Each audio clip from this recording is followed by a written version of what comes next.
Hello there, I would like to welcome you back to another episode of Strife's Talking Points, and today in the news is something that I find so interesting that even if no one watches, I still want to talk about it and get my kind of thoughts out there and kind of take on what's going on.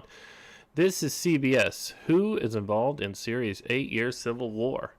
We're just going to start off with a brief here from these two ladies. Full-fledged war. It really is a tragedy when you think about it and when you look at what's happened over the last 8 years, Tanya. And I think the easiest way to describe it is that it was just a lot of pent-up anger and frustration on the part of the Syrian people towards the regime. They tried to go out into the streets and express their desires peacefully, but the regime overreacted. This is a regime that has never really tolerated. Now, what they're showing there is some war-torn devastation and no idea. This is 8 years into a Syrian war, mostly funded by the U.S., Iran, and Russia. This is not something the Syrian people wanted. ISIS has been there for a long time and actually part of the U.S.-led approach. Here we go. Here's a look at how the U.S. has dealt with violence in Syria since the 2011 start of Syrian Civil War. Now, in Syria, she's talking about a handful of protests in the streets. If we use that type of things here in the West, anytime you had a few thousand people, a few 100,000 people out protesting, that means it's time to change everything, which is not how we deal with things in the West. We have elections or whatnot. Now, this is not a country like ours. One of several uprisings in the series of Middle East protests known as the Arab Spring. Now, since the Arab Spring, I was actually trying to think myself of what nation came out of that stronger, better, more democratic. As you go across North Africa, Libya now has open slave markets. Millions upon millions of people are without homes. They're starving. They're being chased around by gangs. Tanzania. More or less the same thing. That used to be one of the most wealthy countries in North Africa, and it's gone to pieces. Egypt isn't all that much better off since Mubarak has stepped down. They've had some goings, but after teetotaling around military dictatorships. And here we have Syria. Uprising would later lead to civil war, started with pro-democracy demonstrations and protests of Assad's regime in early 2011. Around March, the protesters gained steam. Demonstrators increasingly called for the overthrow of Assad. Now, this is a Politico. This is a very U.S.-based thing. And then, almost immediately, we began to request and sanction Syria. Put sanctions on them, blockade them, starve them, force them to change their government. And that is where we started. And of course, you have the thing about chemical weapons. American-led intervention in the Syrian Civil War, which we really did help pop up ISIS, refers to United States-led Syrian opposition, the Federation of Northern Syria. During the Civil War in 2011, the U.S. first supplied rebels with non-lethal aid, including food rations and pickup trucks. Now, anyone out there who knows anything about the U.S. Intervention in other countries know that non-lethal aid is not what we're known for. We smuggle guns, weapons, we bomb, we blow things up, we sanction the government. We basically force a new government in play. This is the Syrian opposition group. Now, you notice in this that the people rebelling against him are not included in ISIS. The core of the grassroots civil opposition is the youth, many of the working and middle class, in which women and diverse religious or ethnic groups play active roles. This is PR for this group. United States involvement in Syria 2009 to 2007. That sounds different. I'm looking for the 2009 stuff. No. So they're not even going to put anything in there. They're going to use that tagline and call it. All of this stuff is just to make you believe there's something going on there. But what you have is the U.S. funding a revolution in another country and then imposing sanctions on it in Syria. And that has led to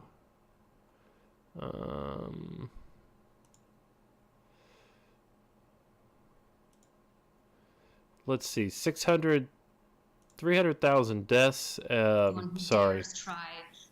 There it is. 368,000 people have died. You have to look right here. 6.2 million are now refugees. So protests erupt in a country. The U.S. gets involved. 368,000 people die, and 6.2 million people are displaced. That is the U.S. involvement in this. This is from RT. This is from another side. From regime change to ISIS, 5 years of U.S. meddling in Syria. I always like to kind of read some of these outside of the U.S. sources just to kind of get a feel for them. 2011, peaceful transition, Guns N' Roses. President Barack Obama made his first call for regime change in Damascus in August of 2011. The United States has been inspired by the Syrian people's pursuit of a peaceful transition to democracy, Obama said. They have spoken with their peaceful marches, their silent shaming of the Syrian regime, and their courageous resistance in the face of brutality. 368,000 dead, 6.2 million people displaced.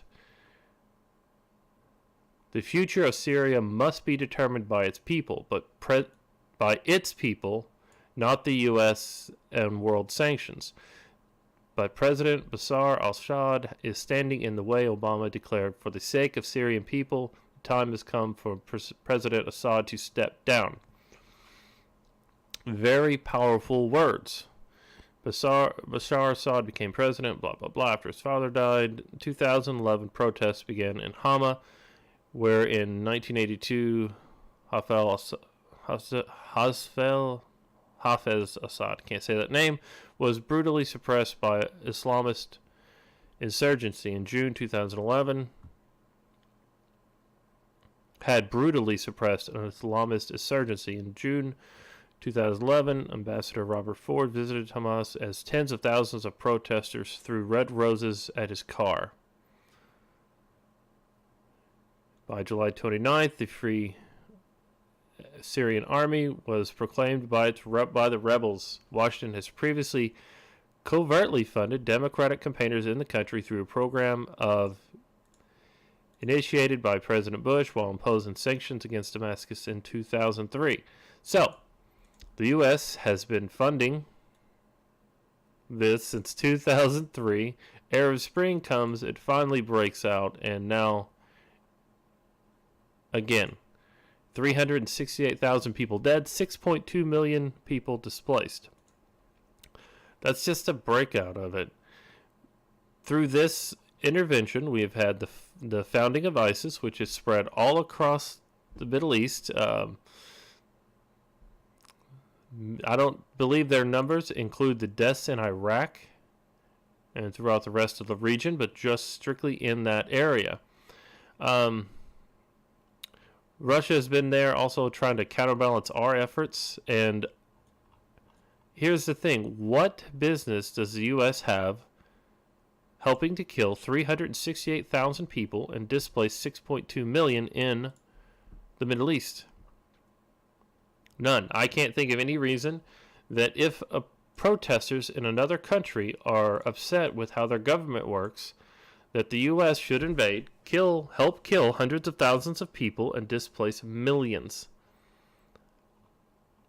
I need someone to, in the comments or somewhere, to explain that to me. It doesn't make any sense.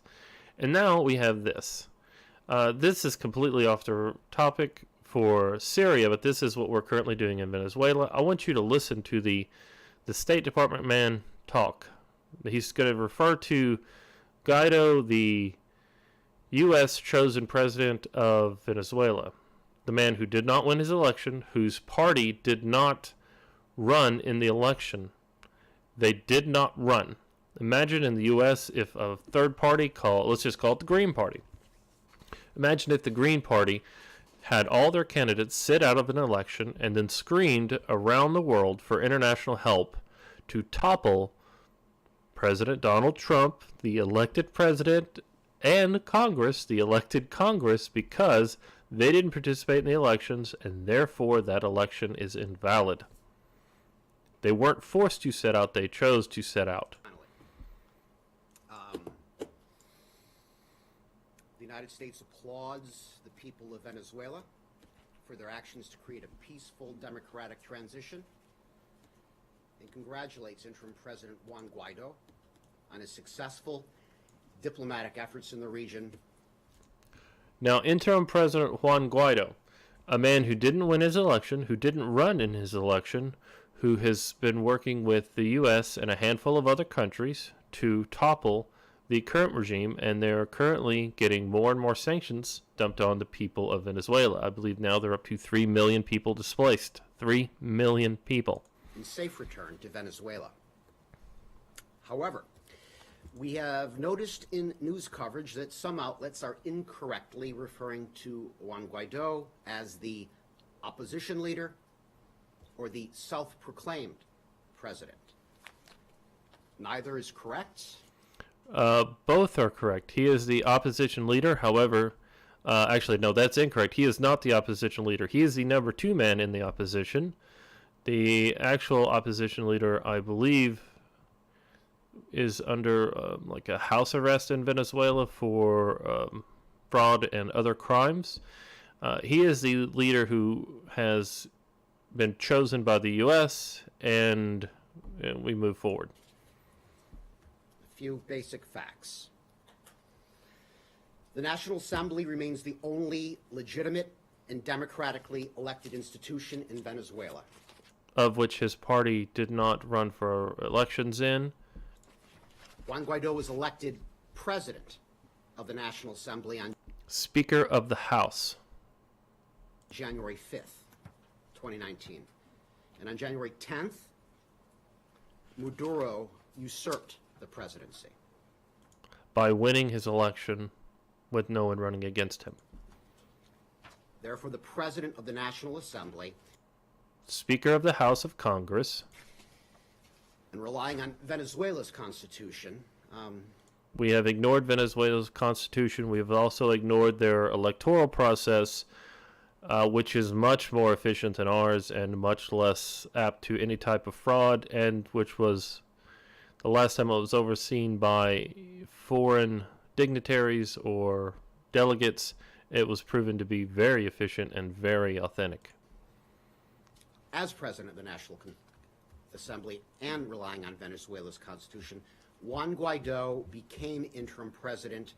So in the U.S., of Venezuela, if you January want 23rd. to, the Speaker of the House, Nancy Pelosi, is Americans now the president. And more than 50 countries recognize Juan Guaido as interim president of Venezuela.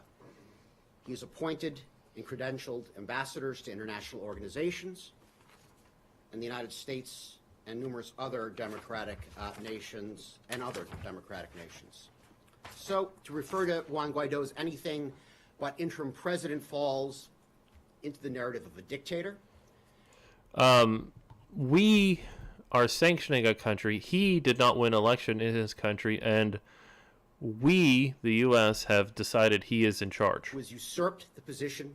Oh, and also given him billions of dollars of Venezuelan money, which we will not allow to go to Venezuela to purchase goods, products, all while sanctioning Venezuela so that they cannot receive necessary supplies. So any starvation, any problems Venezuela is having comes more from U.S. intervention and sanctions than from Venezuela. Of the presidency and led Venezuela into the humanitarian, political, and economic crisis that exists today. We, as a nation, are currently embarking in war in Syria, killing hundreds of thousands of people, displacing 6.2 million. We are now at the early stages of Venezuela, displacing 3 million people so far, and probably going to start a civil war. President Juan Guaido and the Venezuelan National Assembly and support the peaceful restoration of democracy. Venezuela. By ignoring their election, ignoring their constitution, and ignoring all relevant facts.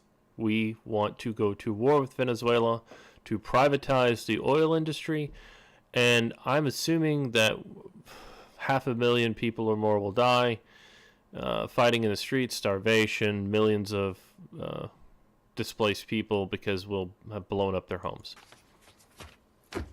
That's it for the top. Let me get this straight. You're complaining because news outlets are calling him by a title that you don't think that he... Not a complaint, pointing out, just trying to correct. Well, it sounds like a complaint to me, and that seems pretty weak sauce. I don't understand what your problem is. I mean, He's the interim president, Well, and we don't want you to. consider him to be the interim president, and as you say, 50 other countries outside of recognize him as the interim president. But there are more than 190 members of the United Nations, so your 50 countries is not even close to half of that. Is that correct? We are supporting the Constitution of Venezuela. By not supporting the Constitution or the electoral process in Venezuela, And the people of Venezuela, who did not elect this man and do not want him in power, we're supporting the Venezuelan people here. by starving them, sanctioning them, and driving up the cost of goods in their country into hyperinflation periods. So, the United States, it's the time to act and support. It's time to attack and go to war. Smuggle in. I don't know if you know this. You can get goods and services aid into Venezuela. However, the U.S. cannot, because the U.S. has this great habit of starting wars, funding opposition parties, and basically destroying your country from the inside, because that's what we need to do for oil. And The news coverage of calling him the legitimate leader, the president, is going to encourage more countries to recognize we don't want to him? feed into the rhetoric of the current dictator. Current elected president of the country. So this guy here is saying that in the U.S., if you do not believe that Donald Trump was elected properly, you should allow other countries to sanction the U.S. to drive Nancy Pelosi into the presidency, since she is the Speaker of the House, the national body. So there you go. That is the report on Syria and how we're moving straight for Venezuelan occupation and invasion. So thank you all for listening, and I hope you have a great day. A little longer than I wanted it to be, but just this guy